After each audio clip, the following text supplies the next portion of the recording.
Okay, for some of you who've already seen part one, some of these slides might be a little repetitive. So my name is Gail Joseph. I grew up in India, mainly in Mumbai. I spent most of my life in Mumbai. I grew up in a small Jewish community called Bene Israel. Both my parents were Jewish. Their parents were Jewish. So I have, give me one. I don't know. Okay. So both my parents were Jewish, and we also had many synagogues close to home. So I always grew up in a Jewish environment. So it was when I moved to the United States in 2015, I was taken aback, asked me if I was adopted or if I was studying Judaism. And then I was like, no, I'm Jewish. And then I got a big question mark on their face. So it's amazing that I always knew I was Jewish. And then when I moved, I realized that, oh, there are a lot of people who are still not aware that there are Jews in India. So yes, so I'm going to give a little talk of what my childhood and my most of my adult life was. Now I consider myself old. So We consider you an adult. thank you.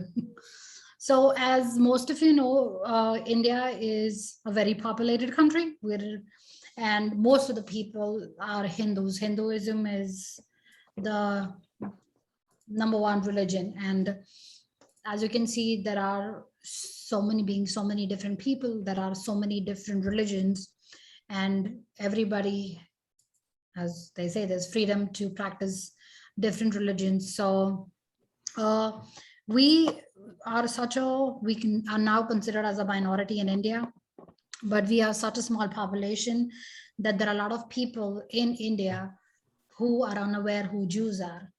So I remember when I was growing up, because my name is Gail Joseph, I used to always get message on Easter and on Christmas.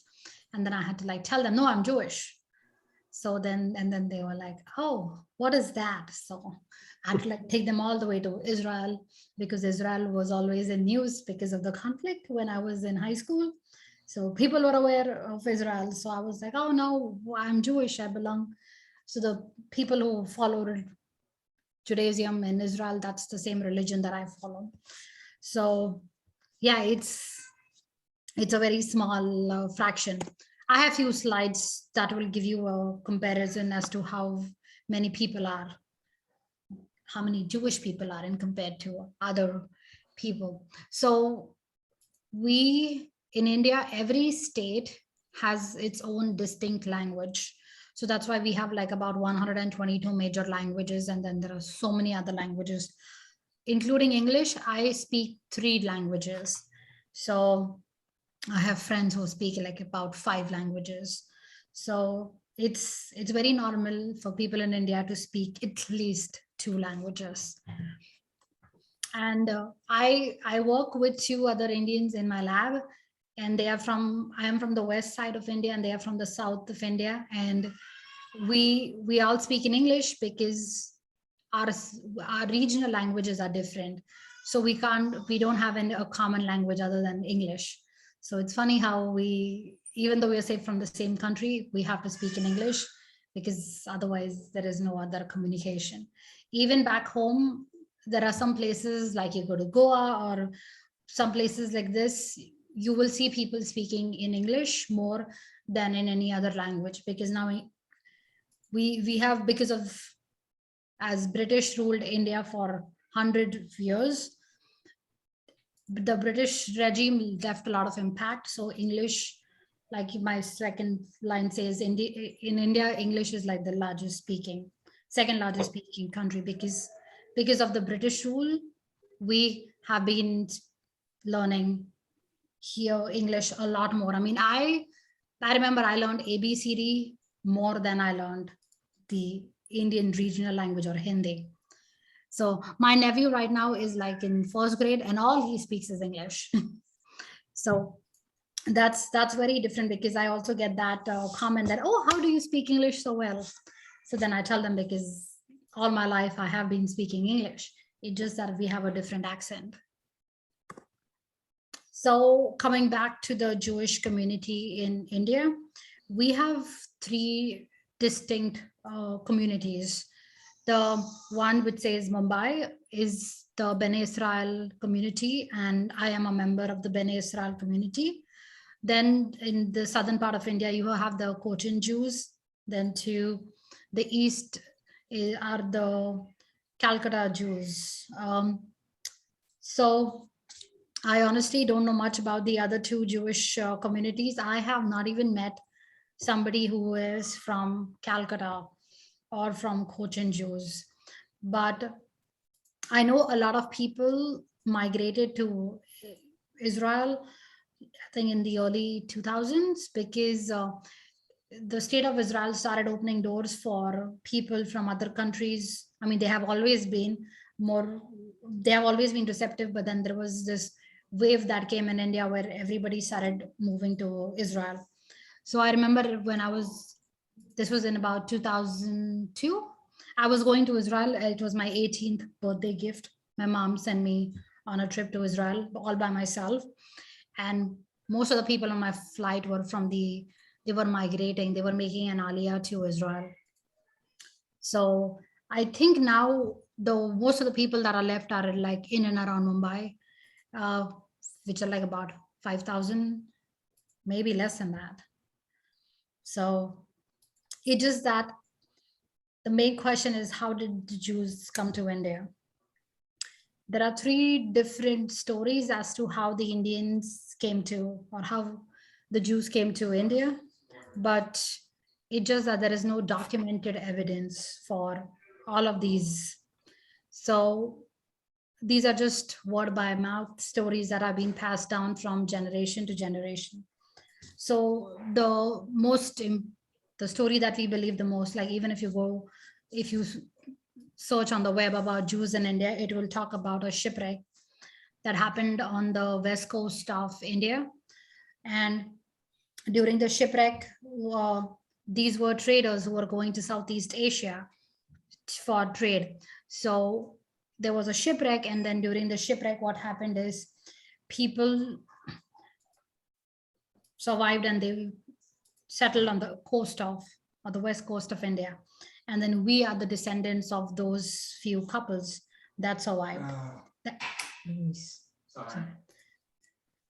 That's one story.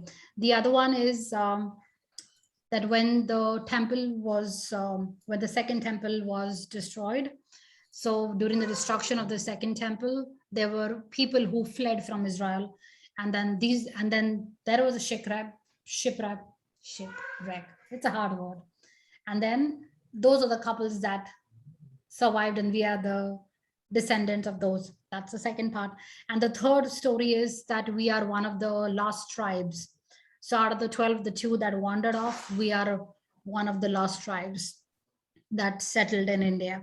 So there is no concrete evidence as to how we got there, but it's just that we have been there, and then our generation, the generation before us, tells us these stories, and we pass it on. And tomorrow when my kids grow up, I'm going to tell them the same shipwreck story, because there's nothing other than that we know.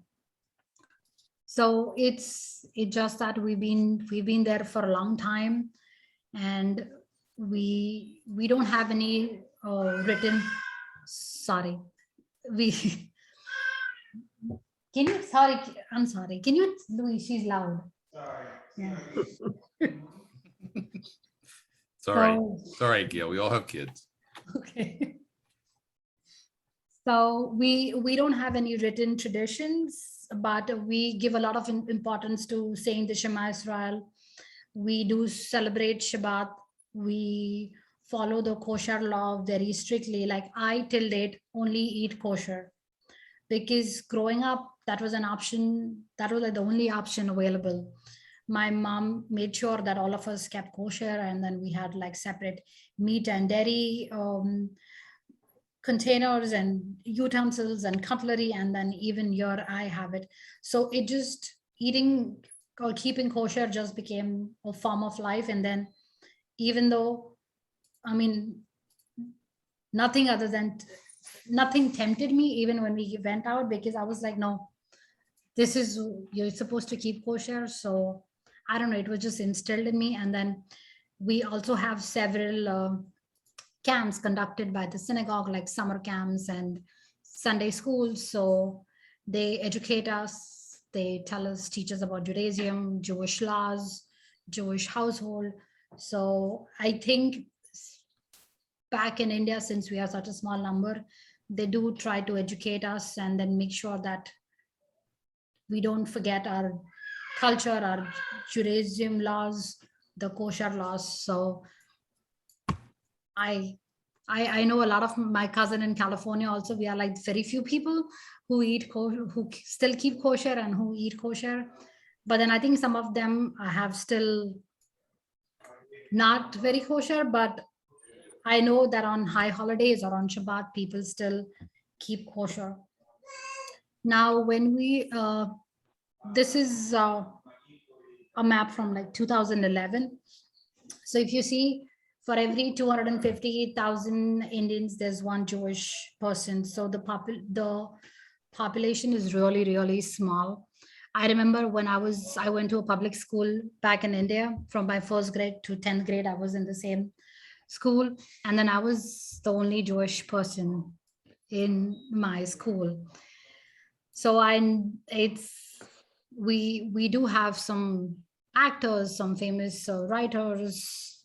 We have people in different fields who are Jewish, but it's just such a small population that we kind of get washed out. So, and also because of a name, we get characterized as Christians, or there's another religion called the Parsis. So they came from, they are the Persian descendants. So we at times get confused with the Parsis or with the Christians. So when we come to documented evidence, this synagogue was built in 1796. It was the first ever synagogue that was which was built, that was documented, and it's still there in Mumbai. So they still have services there. They have the high holidays, Shabbat services. At times they do not have Shabbat services if they don't have the minyan. So but for high holidays, they make sure that people come in and they have at least 10 people to start the services. They don't, when it comes to 10 people, they want 10 males. So in India, still there's no distinction of Orthodox, Reformed, conservative. No, it's everything is Orthodox. So I grew up in an Orthodox synagogue, which there are reasons why now I'm a part of the Reformed synagogue temple here. But it's just that those stringent rules of men and women sitting separate, and the women sat at the back in the balcony, did not participate in any services. So that was not something that I enjoyed. But that's how everybody is, even till date. Like my sister back in India went for Yom Kippur services, and yeah, it's just the same thing. Even in 2021, the women still sit at the back in the balcony, and I don't think so that is ever going to change, because the Indian Jews has always followed the Orthodox custom, and I feel even years down the line, it will still be an Orthodox custom only. Gail, if I can interrupt, are all three groups of Jews in India all Orthodox? I don't know much about the ones in Cochin and the ones in on the East Coast, because I have never met any one of them. So they don't even have any active synagogue at this moment. Everything that is active is only in Mumbai, because like I said, a lot of them migrated, so there's hardly anybody left. Okay, thank you. So this Magen David synagogue is again in Mumbai. It was built in 1864. So out of Israel, when it comes to Asia, this is one of the largest synagogues in Asia. So, and these are my parents, and my parents had their wedding at this synagogue in, when did my parents get married? 1976. So yep, it's been a long time.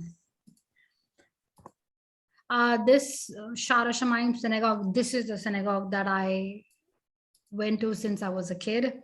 So be it Shabbat services, for anything high holidays, this is the synagogue that I always said was mine.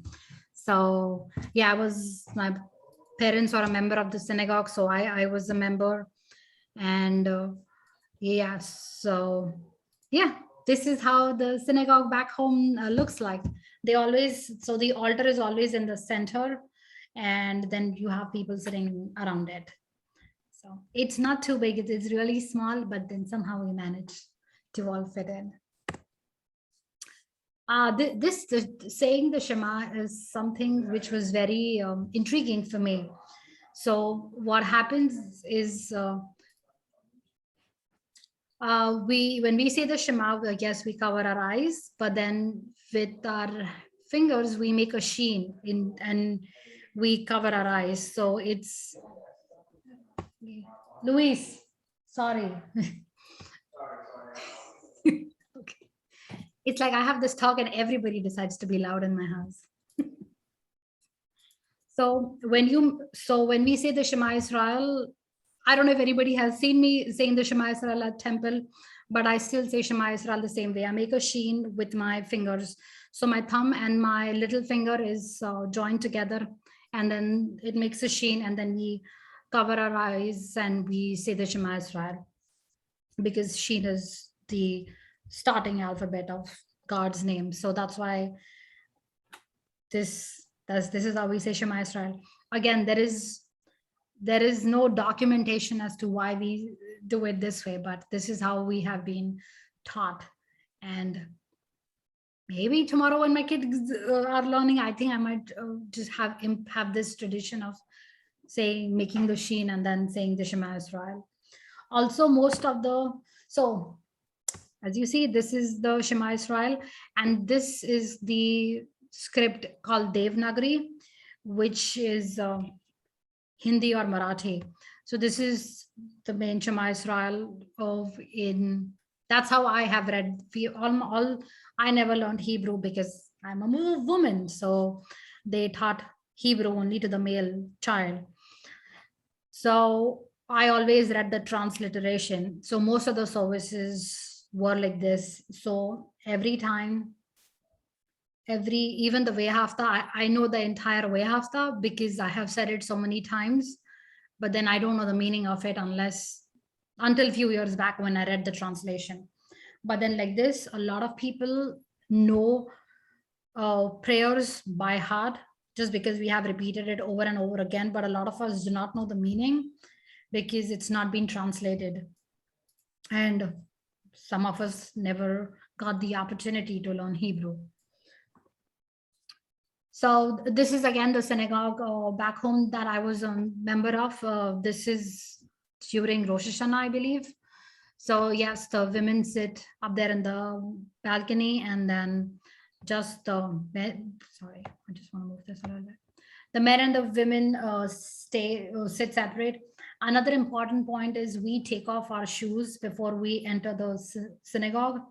And that's a symbol that when Moshe went to the burning bush, he took his footwear, and then he went to the burning bush. So to respect that gesture or that ritual, even during high holidays or during festivals, people take off their shoes outside the synagogue and then walk in.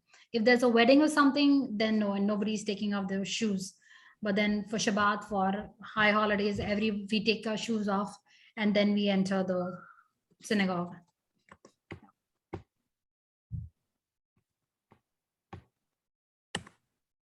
Sorry.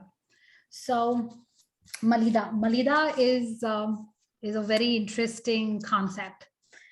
So for Malida, it's basically a dish which is made up of flattened rice. So it's flattened rice, sugar, coconut flakes, some nuts, and we mix it all together, and then we surround it with either 5 or 7 fruits, 7 being a good number.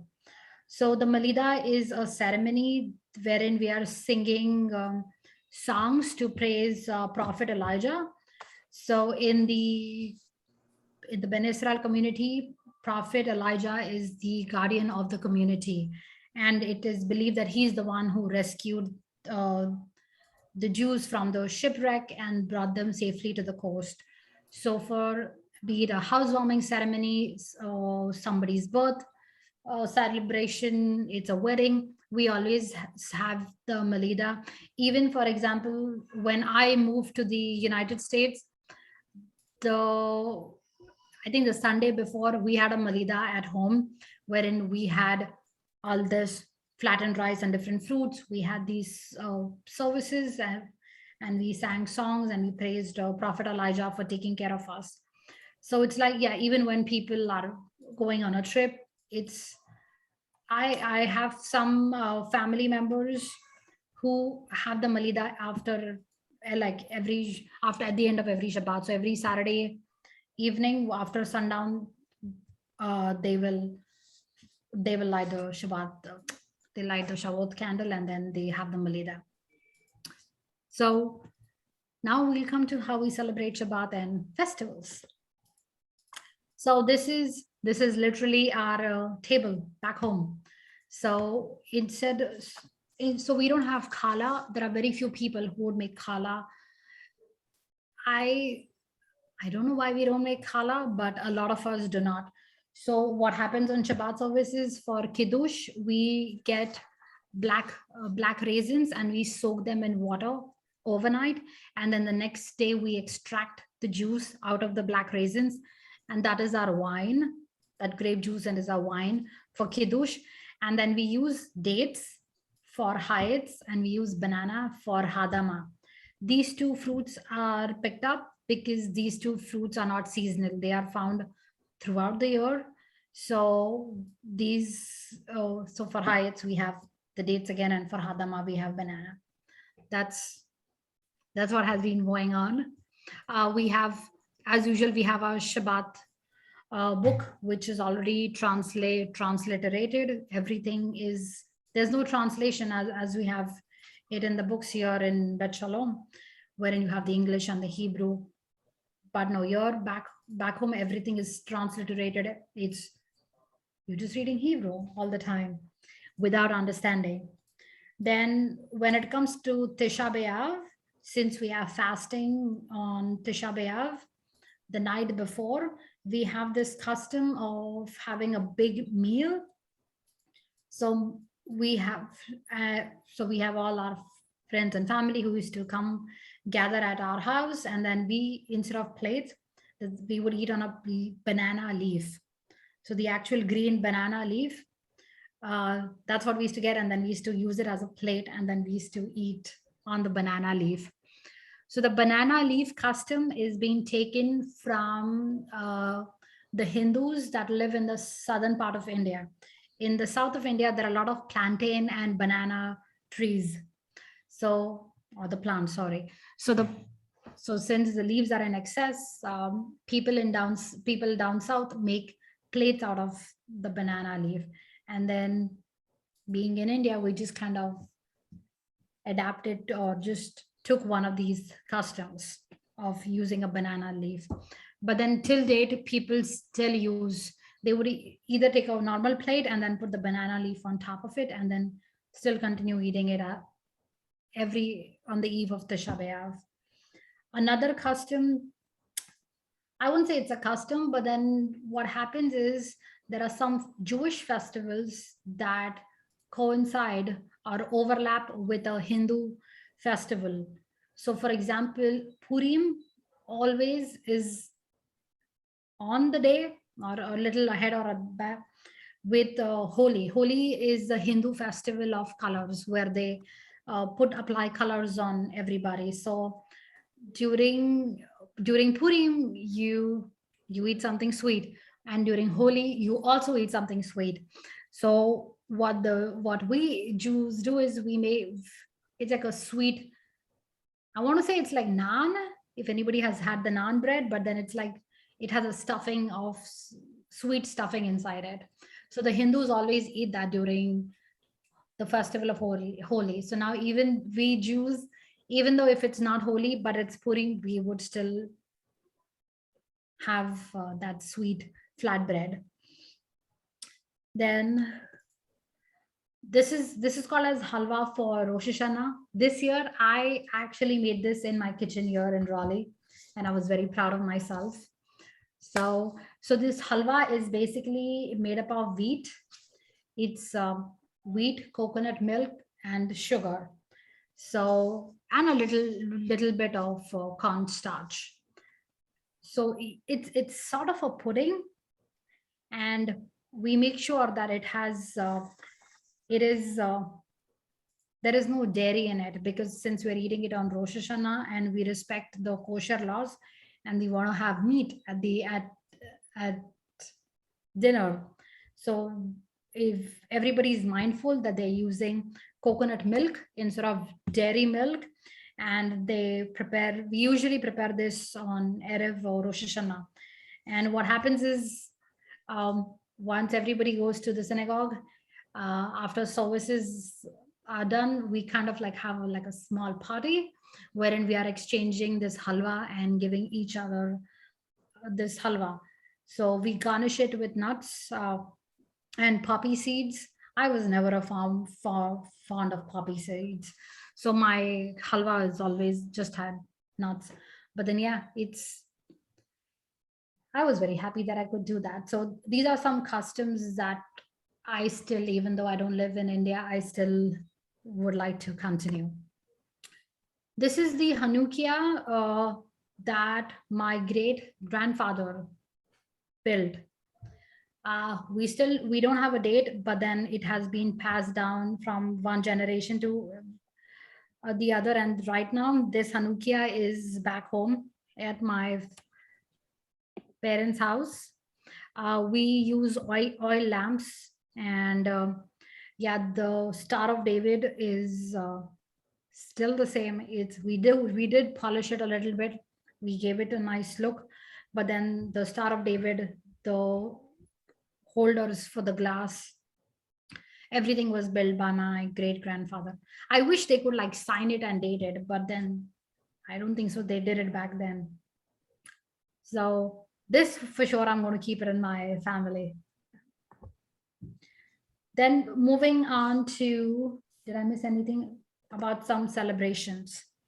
So the Henna ceremony. Everybody loves Henna ceremony. So every Jewish wedding is a minimum 2-day affair. Every Indian wedding celebration is a minimum 3-day affair. But the Jewish is 2. So we have our wedding on one day, wedding and reception on one day, and then a night before or 2 nights before, you have the henna ceremony. So wherein the bride applies henna, and then a bridal party will apply henna, and everybody, it's just an occasion. Of course, the henna ceremony starts with the Malida, the ceremony with the flattened bread, where we sing songs for Prophet Elijah. So that goes by default. You start the henna ceremony by singing the praises for Prophet Elijah. Then everybody has a nice meal, and then we start applying henna on friends and family. Just an occasion to come together, eat, drink, be happy. And then the next day is the wedding ceremony. Another thing that happens during the henna ceremony is they apply henna on the index finger, because my wedding ring did not go on my index finger. But then I know some Orthodox customs, or there is a Jewish custom wherein you wear your wedding ring on your index finger. So to highlight that finger, they apply henna like this, like they literally paste a large amount of henna on your index finger for the bride as well as for the groom. So you will see on the wedding day, both of them have their index finger, which will have the wedding band highlighted, or it's going to be reddish brown because of the color of henna. So here, if you see, this is the groom, both their hers did not take up color as such, but then both of their index fingers have henna on it.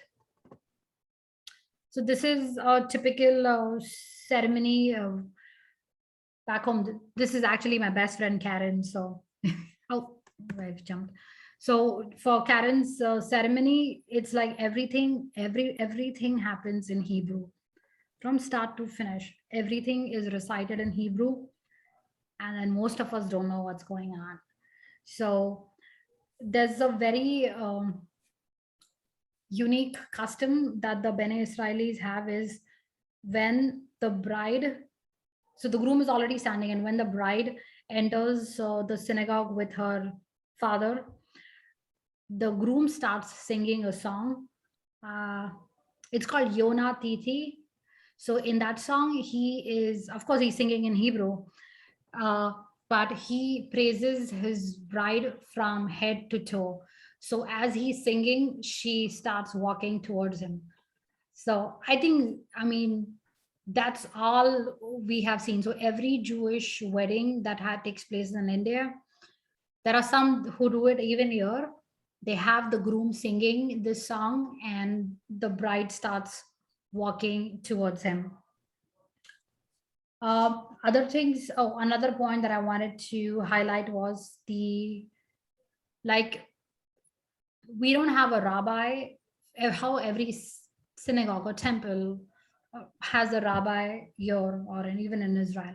We don't have a rabbi that we can go to, or, you know, how you have a rabbi that you can talk to, discuss your life events, so many things. But then back home, we don't have a rabbi. So whoever is the khazan would get you married. And so I think that that's very different. Is I have seen how dependent people are on a rabbi here in the United States. And then I really like that if you have a problem, you can actually go and talk, and then it's like a guidance. But then we don't have that back home. We don't rely, or we don't visit the rabbi to facilitate our life. So that's something very, very different. Another point is, yeah, we do not have, like I mentioned before, we do not have any written traditions, but we do celebrate Shabbat. The male child is circumcised on the 8th day without fail. Then we recite the Shema Israel on all the occasion. Another thing is, there was a small incident in 2008. Other than that, Jews in India have not faced any anti-Semitism. In 2008, there's a Chabad house in Bombay, in Mumbai. So the Chabad house was targeted, and the rabbi, yeah, both the husband and wife, they both were rabbis. They both lost their lives. And that was the only, but before 2008, there was never an issue where Jews were targeted in India. So this 2008 was one terrorist attack that took place. They also targeted a big hotel, in Mumbai. So they targeted 3 or 4 different locations, and the Chabad house was one of the locations. But other than that, we haven't had an issue, or we haven't had. In fact, somebody pointed out the other day that most of our synagogues are very close to a Muslim mosque. And when I thought about it, and I was like, yes, that is in fact true, is because, I mean, in India it's so populated, and everything is in one place. We have always had a temple, a Hindu temple, a Muslim mosque, and a Jewish synagogue, all in close proximity, and everybody's cordial. In fact, I remember during Yom Kippur, like, back home, everybody wears all white. You don't wear any other color than white. Everybody's dressed in white. And I know that they know that once a year everybody's fasting, and uh, is fasting, and everybody comes to the synagogue, because I think it's a fact. I think in every part of the world, max everybody goes to the synagogue on Yom Kippur. So religious or not religious. So people have been respectful, and I have seen that people would like wave down an auto rickshaw for us so we can get a ride home. And it's just that they would like guide the traffic so people can move out. And these are things that the community does just for the Jewish community, because they know that it's an important festival in the Jewish life. So that was nice. Just few last, I have a paper, just few last points that I must have missed out. Like I said, we do not have a rabbinical study center in India, so we don't have a rabbi. um, we do have one rabbi who went to Israel. He got ordained and then he came back, but then I don't I and then after that I left, so I don't know much what he does there.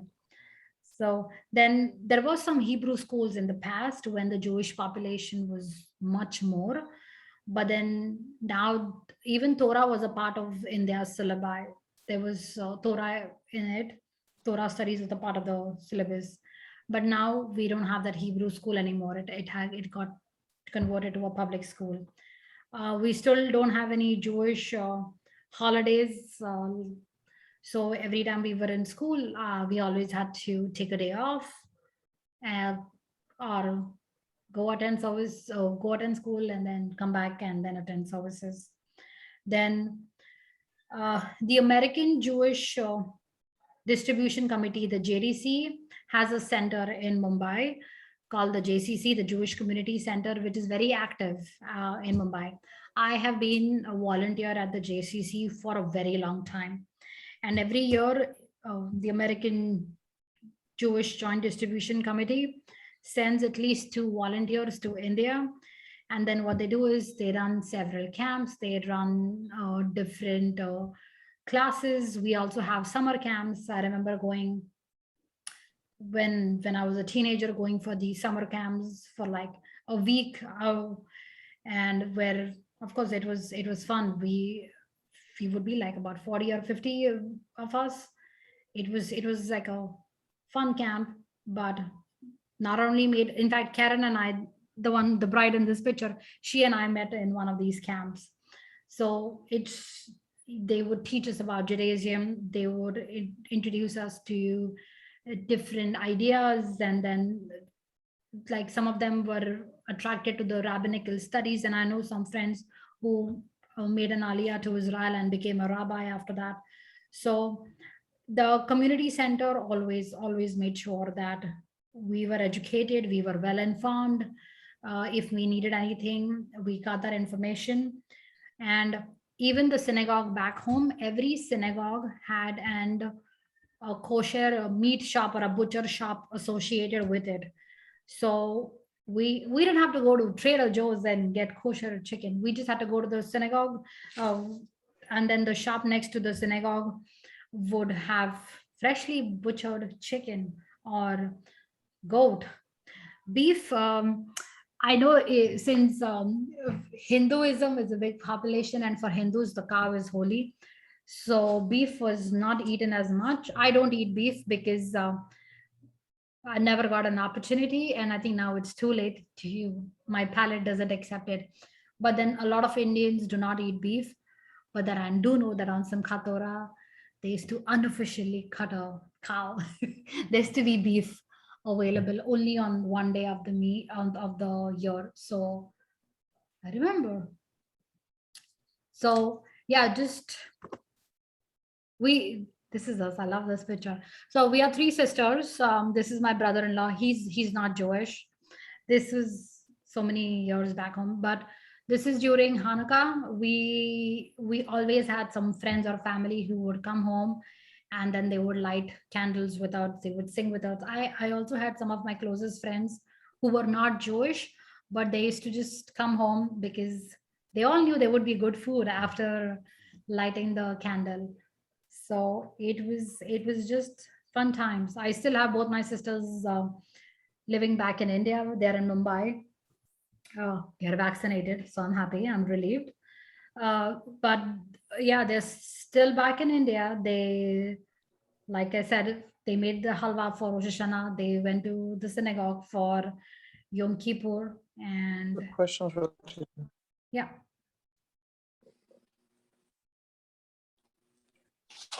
I thought there was somebody that had a question also, Gail. Yes. Oh. Okay. Okay. No, I mean, this is actually my last slide, so I am going to open the floor. Yeah, well, thank you, Gail. Again, a tremendous presentation. It is really interesting, at least to me, and I hope to others on the call tonight. The similarities and the differences, like you said, the Mumbai Jewish community is Orthodox and keep to the kashrut and stuff like that. So if there's anybody online, you guys can all unmute yourselves because I don't know how to unmute the whole group. Again, I was looking for the buttons, you know, while you were speaking, but also listening. So if you have questions for Gail, please go ahead and unmute. We have a few more minutes. We have about 15 minutes before our hour is up. So go ahead, and if, you know, Gail, if they ask questions that you can't or don't want to answer, please say so. Gail, Yes. hi, Gail. Hello, Ed. How you doing? It's to our benefit that you emigrated to the United States, but why did you pick the United States? So a little sad story, but so I lost my father when I was 4 years old, and then my mom was the single mother, and then I lost her in 2008 while getting my master's. And I always wanted to get a PhD because I know my mom wanted me to get a PhD. But I also wanted to get a PhD. But after she passed away, it was a little traumatic for me because she was my father and my mother. So I started working, but it always bothered me that I don't have my PhD and something is incomplete. And then we still have the house that my mom lived in. So it was a little traumatic, and I just wanted to get away. So I was like, where should I go? So I was like, okay, I'm gonna go to the United States. Well, as I said, it's to our benefit that you did. Yeah, so I applied for PhD at a bunch of universities, and North Carolina A&T in Greensboro gave me a fully funded PhD. So I didn't have to pay a dime. So I was like, maybe this is God's way of saying that it's time. That put you within reach of us so you could join our congregation, and thank you very much. We appreciate that. Thank you. Gail, Al Slonim at this end. Okay. I'm interested in what happens to native Indians. They go from one area to another, speaking a different language. How do they adjust to this? How do they work out their differences so one can understand the other? So this gets very challenging. So a lot of them, like I said, just speak English, or then they over time start learning the language. So, but there are a lot of times you will see that people from the northern part of India don't go to the south, or from the south to the north, because it's a big change. It's like going to a new country altogether with a new language. So either you adapt and you learn the language, or you just don't make the move. Thank you. You're welcome. Hi, can I jump in with a question? Yes. I'm wondering how, because there's a small community there, how do they deal with non-Jews and sort of intermarriage with non-Jews, and are they accepting of that, or how is that dealt with there? It was my big sister married a non-Jewish, and my mother was not happy at all. I also married a non-Jew, so but it was not. I think it's still frowned upon, not just in the Jewish community, but even in India. If you marry somebody who's not from your religion or from your caste, it's frowned upon. So people are still not okay with it. So it took a lot of time for my mom to be open to my brother-in-law and accept my brother-in-law, just because he's a fantastic human being. but my mother took time to warm up to him only for the fact that he was not Jewish. He even says the Shema Israel. So yeah, he learned. You married a great guy. Louis Thank is a you. Great guy. Yeah, even Luis can say the Shema Israel. So we're teaching the right things. Yes. Yes, are you, do you give Hebrew names or no, not Hebrew names to your children at a bris or a baby naming? Yes, so we don't have like how everybody has a name and then a Hebrew name. Back home, most of us have Hebrew names. So Gail is a Hebrew name. My sister is Esther. So my mom was Joyce and father was Sassoon. So we all have old, really old. My grandmother was Segula, which I think is a very old name. That sounds like a Yiddish name. Yeah. Then my maternal grandmother was Yedida. So one of my nieces is now named Yedida. So all of us get these old biblical names. So I named my daughter Ziva, which is also a Hebrew name. So I'm like, she's just going to have one name. Be it the Hebrew name or her actual name, it's going to be Ziva. No two names. Well, would the Chazan do a bris or I'm sorry, or the a bat mitzvah or a bar mitzvah? Do girls have a bat mitzvah? Yes, so I had a bat mitzvah, but then for my bat mitzvah, I was not allowed to read the Torah. Somebody else read the Torah portion, and I was literally made to stand at the steps of the synagogue because I was unholy. So yeah, I was not welcomed inside the temple because I'm an adult woman. I just don't like that. I'm sorry, but I just don't like that. I think it was very demeaning because I was like, I didn't do anything.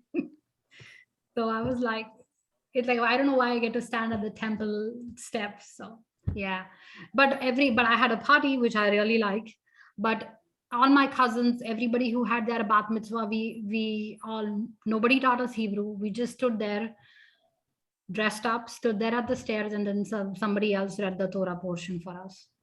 So It happened in this country too before. Really? Conservative. My daughter, had her bat mitzvah. She had what they call a Devar Torah and was Friday night, not on Shabbat morning. But that's changed. Okay, that's good. Good to know. Your daughter will, if you stay in the US, your daughter will have a bat mitzvah where she gets to go up on the part of bima. the Reformed synagogue also, Reformed temple. So my husband is also welcome. Yes, as was I on my children's bat mitzvahs.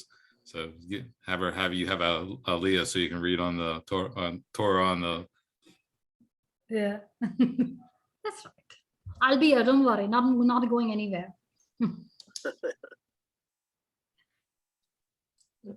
Customs are beautiful. Yes. Any other questions? Oh, I think it was great. Thank you. Marcia, did you Love have you a to question? share some of your recipes, your kosher Indian recipes with us. I did put there are two in the cookbook. Oh, good. Okay. Yeah. Like that. So yeah, there's a tandoori. Instead of, you can have the chicken tandoori, but we made turkey this past Thanksgiving. We marinated the turkey with all Indian spices. Marcia, did you have a question? Yes, I did. Since there's no actual rabbi at the synagogue, who would, is there a paid person or is it a volunteer? How do they determine who conducts the service?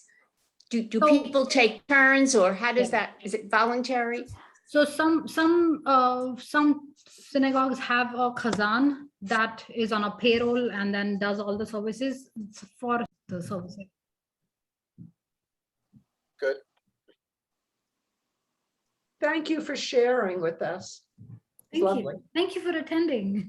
No, thank you very much for this. Very, very interesting, very informative. Thank you, Gail. Thank you. Thank you. Thank you. Appreciate it. Thank you so much. Great. All the best. And we look forward to seeing you and your family in the synagogue as soon as we can get more of this stuff taken care of. That's right. Thank you all for attending tonight. This has been great. I really appreciate the fact that so many people joined us and shared Gail's presentation. we have another one coming up in November. And again, that one will be virtual also. So I that see my information will be daughter coming Beth out. there. Hi, Beth. So that one, the information about the next presentation in November will be coming out in the e-news. So stay tuned for it. It's on, I believe, November 14th, but look for the e-news.